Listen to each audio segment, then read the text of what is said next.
La mort est une vérité que chacun fuit, mais que nul ne peut échapper. Allah, dans sa sagesse infinie, nous rappelle constamment la proximité de cet instant inéluctable, non pas pour semer la peur, mais pour ouvrir les yeux de notre âme endormie. La mort n'est pas la fin, mais le passage vers ce qui est éternel. Toute âme goûtera la mort. Puis c'est vers nous que vous serez ramenés. Coran 29:57. Tu marches sur cette terre, mais as-tu déjà ressenti, au plus profond de toi, cette présence silencieuse, ce signe qui murmure que le temps se réduit? Cette douleur soudaine, ce changement dans ton regard, ou ce détachement lent mais certain des choses matérielles? Ces signes que beaucoup ignorent. L'histoire d'un homme pieux, qui vécut dans l'ombre d'un jardin luxuriant, un jour sentit son cœur s'alourdir sans raison. Il comprit alors que la vie sur terre est un prêt temporaire, que la mort approche même quand l'apparence dit le contraire. Et toi, entends-tu cet appel intérieur, cette cloche qui sonne la fin d'un cycle? As-tu déjà senti que le voile entre ce monde et l'au-delà s'amincit autour de toi? Comment vis-tu cette réalité? Les signes physiques. Le corps annonce l'âme. Dans le voyage de la vie, le corps humain est souvent perçu comme un allié robuste, un temple de chair capable de supporter les épreuves du temps. Pourtant, ce temple est fragile. C'est par ce corps que la réalité de notre finitude nous parvient, sous forme de signes que beaucoup choisissent d'ignorer ou de minimiser. Allah, dans sa sagesse infinie, utilise parfois le langage silencieux du corps pour éveiller l'âme endormie. Le Coran ne nous parle pas seulement de la mort comme d'un événement lointain ou abstrait, mais il inscrit cette réalité dans le concret, dans ce que nous pouvons observer autour de nous, dans notre propre chair et sang. Quand la terre sera secouée violemment, et que la terre fera sortir ses fardeaux, et que l'homme dira « Qu'a-t-elle » Ce jour-là, elle racontera son histoire, car ton Seigneur lui aura inspiré. Coran 99, 1-5. Cette image puissante nous rappelle que les signes de la fin ne seront pas cachés, que la terre et ses habitants porteront la trace de ce moment décisif. Le corps, tout comme la terre, subit des secousses, des tremblements, des signes visibles annonciateurs. Une douleur persistante, une fatigue inhabituelle, une respiration qui se fait plus courte, un membre qui tremble. Ces phénomènes ne sont pas de simples caprices du hasard. Ils sont des messages, des alertes divines qui traversent notre quotidien souvent chargé de distractions. Il est facile de penser que ces douleurs sont le fruit du stress, du surmenage, de l'âge ou des circonstances. Mais combien de fois avons-nous vu des personnes jeunes et fortes tomber soudainement malades, incapables d'accomplir ce qu'elles faisaient hier encore avec aisance? Combien de fois avons-nous ressenti dans notre propre corps, même sans comprendre, ce poids lourd et invisible qui annonce une fin prochaine? Une histoire illustre cela avec une simplicité bouleversante. Un vieil homme, jadis vigoureux et maître de son jardin, s'est réveillé un matin incapable de se lever. Chaque mouvement était un combat. Ce corps qui avait porté ses efforts pendant des décennies devenait étranger, faible, fragile. Plutôt que de le refuser, il choisit de comprendre ce signal. Il reconnut que sa faiblesse physique était une invitation, un appel à tourner son regard vers ce qui dépasse cette vie passagère. Cet homme se mit à préparer son âme, à purifier son cœur, à chercher la proximité d'Allah. Ce récit, simple en apparence, révèle un enseignement essentiel. Le corps est le miroir où l'âme peut voir l'approche de sa propre échéance. Refuser ces signes, c'est refuser le rappel d'Allah, c'est fermer la porte à la réflexion et à la préparation. C'est dans cette acceptation humble que commence la vraie sagesse. Le corps est un véhicule temporaire. Comme une monture fatiguée, il finit par s'effondrer. Cette vérité est universelle et immuable. Pourtant, notre société moderne, obsédée par la jeunesse éternelle, la performance et le paraître, tend à nier ce fait. La publicité, la médecine esthétique, les discours sur le bien vieillir occultent la réalité de la mort, repoussée comme un tabou. Mais le Coran nous rappelle que nier la mort, c'est nier l'un des piliers fondamentaux de la foi. Savoir que la mort est proche doit être une force, une lumière qui nous pousse à vivre autrement, à ne pas dilapider notre temps, à corriger ce qui peut encore l'être. Les signes physiques sont là, parfois subtils, parfois violents, mais toujours présents. Ils ne doivent pas être un fardeau, ni une source d'angoisse paralysante, mais une porte ouverte vers la conscience. Ces petits tremblements, cette fatigue nouvelle, cette douleur qui ne part pas, sont les paroles silencieuses d'Allah qui dit « Souviens-toi de moi avant que je ne te rappelle à moi ». Il ne s'agit pas de céder au pessimisme, mais d'accepter cette réalité avec sérénité, en se demandant « Comment est-ce que je réponds à ce signe ? Est-ce que je le vois comme un avertissement, une chance, un appel à revenir à l'essentiel ?» Le corps qui faiblit appelle l'âme à se renforcer. C'est le moment de faire le point, de regarder en face les priorités de sa vie, les relations, les péchés, les œuvres, et surtout sa relation avec Allah. Les soins physiques sont importants, mais ne doivent pas faire oublier les soins de l'âme, la prière, le repentir sincère, la générosité, la gratitude. La maladie, la faiblesse, l'essoufflement, autant de rappels que la vie ici-bas est éphémère. Le prophète, paix soit sur lui, a dit « Le meilleur des hommes est celui qui a la vie la plus longue et fait le plus de bien. » Mais la longévité n'est pas un dû, elle est un don d'Allah, et chaque jour est un prêt que l'on doit honorer. Alors, regarde ton corps. Il te parle. Il te donne des indices. Sais-tu les entendre? Ou les repousses-tu avec arrogance, croyant que demain est assuré? Question au spectateur. Quel changement physique as-tu ignoré, pensant que la vie continuerait indéfiniment? Peux-tu reconnaître ces signes comme des messages divins? Comment réponds-tu à ces rappels silencieux? Le détachement des plaisirs, quand le cœur se détourne. Le chemin de la vie est souvent jalonné par la quête insatiable des plaisirs, des honneurs, des richesses et des distractions. Ce sont ces attraits qui captivent le regard, enchaînent le cœur et paralysent souvent l'esprit. Pourtant, il arrive un moment, parfois soudain, parfois graduel, où le cœur se détache de ses illusions. Cette séparation n'est pas un hasard, ni un simple phénomène psychologique. C'est un signe divin, un avertissement que la mort s'approche, que l'âme commence à se libérer des chaînes du monde éphémère pour se préparer à son voyage vers l'éternité. Allah nous décrit cette réalité avec une clarté saisissante. La vie d'ici-bas n'est que jeu, amusement, parure et rivalité dans l'accroissement des richesses et des enfants. Elle est semblable à une pluie dont la végétation réjouit les cultivateurs. Puis elle se dessèche et tu la vois jaunie, alors elle devient débris. Et dans l'au-delà, il y a un dur châtiment où le pardon d'Allah est sa satisfaction. Coran 57-20. Ces mots sont une invitation à regarder au-delà de l'éclat fugace des biens matériels et des plaisirs terrestres. Ils nous rappellent que tout ce que nous poursuivons avec tant d'ardeur n'est qu'un mirage qui s'efface rapidement. La pluie qui fait fleurir la végétation symbolise ces joies temporaires, mais leur dessèchement inévitable révèle la vérité ultime. Rien ici-bas ne dure. Ce détachement est un phénomène intérieur, souvent invisible à l'œil nu, mais ressenti profondément par celui qui le vit. Un commerçant prospère, reconnu dans toute la ville pour ses richesses et son influence, commença à perdre l'intérêt pour ses biens, pour les applaudissements de ses pairs, pour le faste qui entourait sa vie.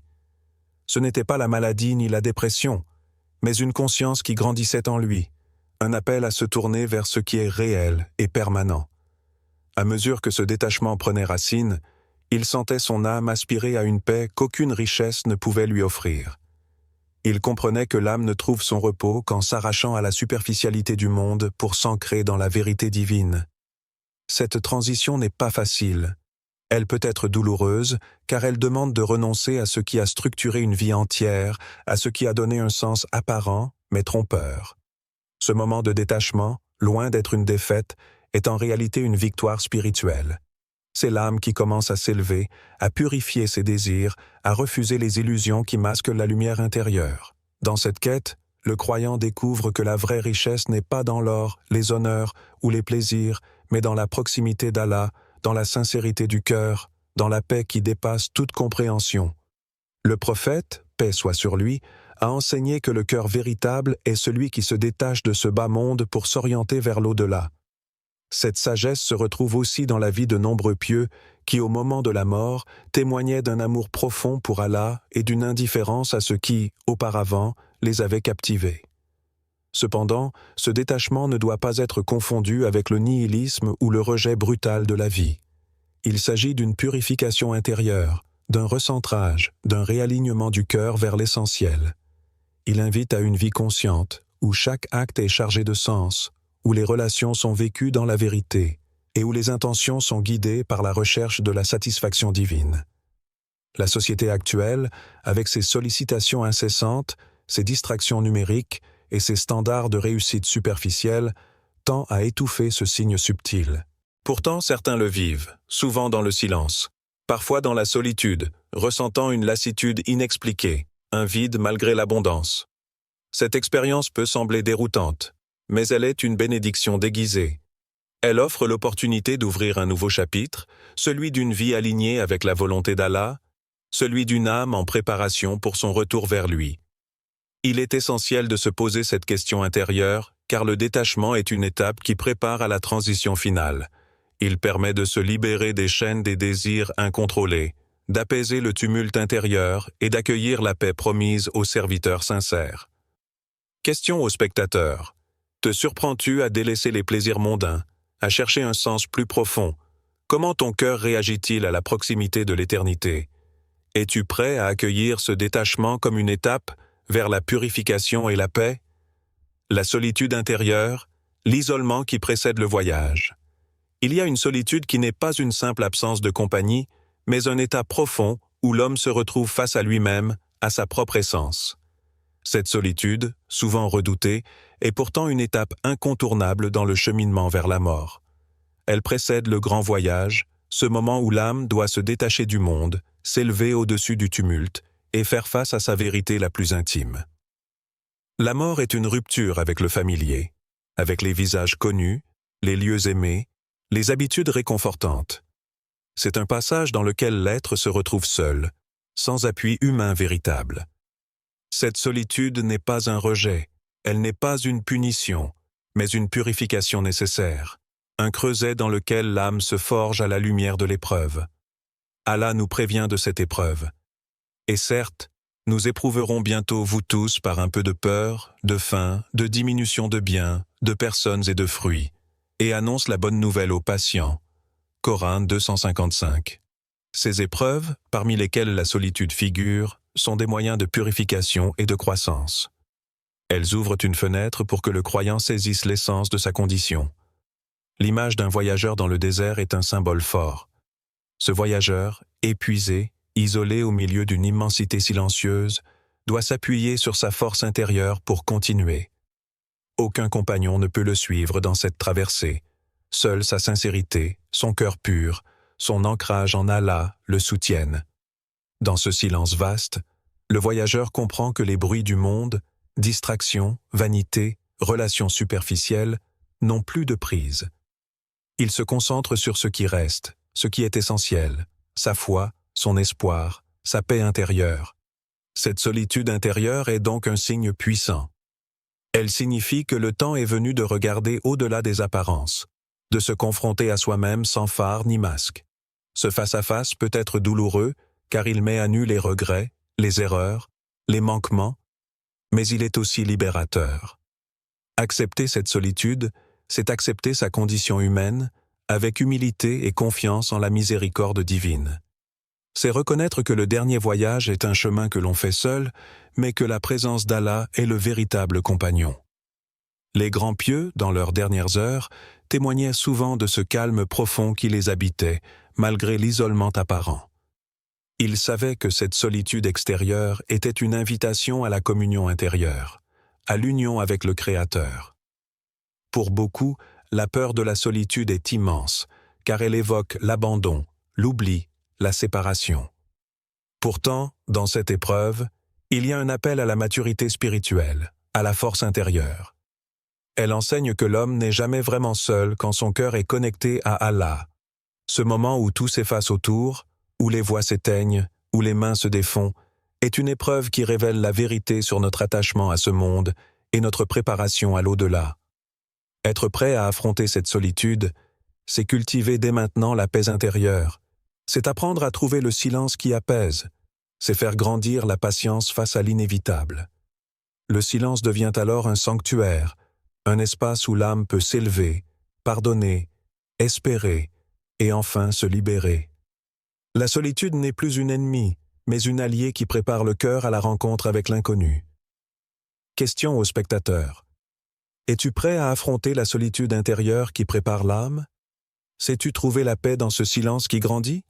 Que fais-tu pour cultiver cette sérénité dans ta vie quotidienne avant que la dernière épreuve ne vienne? La conscience de la responsabilité, le poids des actions passées. La mort ne se présente jamais sans une lourde vérité qui pèse sur l'âme, le bilan des actions passées. Ce moment n'est pas un simple arrêt dans le temps, mais une confrontation radicale avec ce que nous avons semé, fait ou laissé faire. Le poids de chaque choix, de chaque geste, de chaque parole, s'abat alors sur celui qui sent que son dernier souffle approche. Il est impossible de fuir cette réalité. Allah nous rappelle avec force « Ô vous qui avez cru, craignez Allah et que chaque âme considère ce qu'elle a avancé pour demain. » Coran 59-18. Le « demain » dont parle Allah n'est pas ce jour suivant sur cette terre, mais le jour où chaque âme devra rendre compte. Ce moment est inéluctable, et le poids des actes devient tangible. Ce n'est plus une abstraction, c'est une évidence que chaque cœur reconnaît au plus profond de lui-même. Face à cette vérité, certains sombrent dans la peur paralysante ou le désespoir, tandis que d'autres trouvent dans cette prise de conscience la force de se relever. Le vrai changement naît du regard honnête porté sur soi-même, du courage d'admettre ses erreurs et de l'urgence de demander pardon avant que le temps ne soit écoulé. Une histoire illustre cette transformation. Un homme, autrefois maître de ses passions excessives, d'un train de vie indiscipliné et de comportements blessants, sentit un jour, sans pouvoir l'expliquer, que sa fin approchait. Ce n'était ni un mal physique manifeste, ni une circonstance extérieure dramatique, mais une impression intérieure, une lumière dans l'obscurité.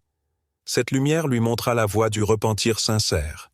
Il se tourna alors vers Allah avec humilité, reconnaissant ses fautes sans excuse ni détournement. Il pria, demanda pardon, et s'efforça de réparer autant qu'il pouvait. Ce signe de conscience fut le début d'une paix qu'il n'avait jamais connue. Il comprit que ce n'est pas la perfection qui sauve, mais la sincérité du repentir. Ce récit nous enseigne une vérité fondamentale. La mort ne surprend pas celui qui a conscience de sa responsabilité. Plus tôt cette conscience grandit, plus grande est la possibilité de transformer la peur en espoir. Le poids des actions passées est aussi un rappel constant pour vivre pleinement le présent. Chaque instant est une opportunité de semer le bien, de corriger une erreur, de tendre la main, d'orienter son cœur vers Allah. Il ne s'agit pas de vivre dans la culpabilité, mais dans la lucidité et la responsabilité. Allah ne rejette jamais le serviteur qui revient vers lui, aussi lourd soit son passé. Sa miséricorde est immense, mais il appartient à chacun d'oser ce pas, de faire face à ses fautes avec courage, car repousser ce moment, c'est risquer de le trouver trop tard. L'appel ici est énergique. Ne tarde pas à faire le compte de tes actes, à peser le poids de tes manquements. Le jour viendra où ces comptes devront être rendus sans délai. Ce jour-là, le cœur qui aura ignoré cet avertissement sera écrasé sous le fardeau. Ce poids des actions n'est pas seulement une peur à nourrir, mais un moteur puissant pour l'action, la transformation, la purification. La conscience aiguë de ce poids forge le caractère, aiguise la volonté, fait naître l'humilité et la gratitude. Chaque croyant est invité à se regarder avec sincérité, sans complaisance ni dureté excessive. Le jugement appartient à Allah, mais la responsabilité est entre nos mains tant que nous sommes en vie. La prise de conscience précède toujours le changement. Elle ouvre la porte au repentir authentique, celui qui transforme l'âme, purifie le cœur et rapproche du divin. Repentir n'est pas faiblesse. C'est la plus grande force de l'humain qui accepte ses limites et cherche la lumière. Question aux spectateurs. As-tu fait le compte de tes actes, de tes manquements? Quel sera ton choix face à la fin qui s'approche? Oseras-tu te retourner vers Allah aujourd'hui ou repousseras-tu ce rendez-vous inévitable?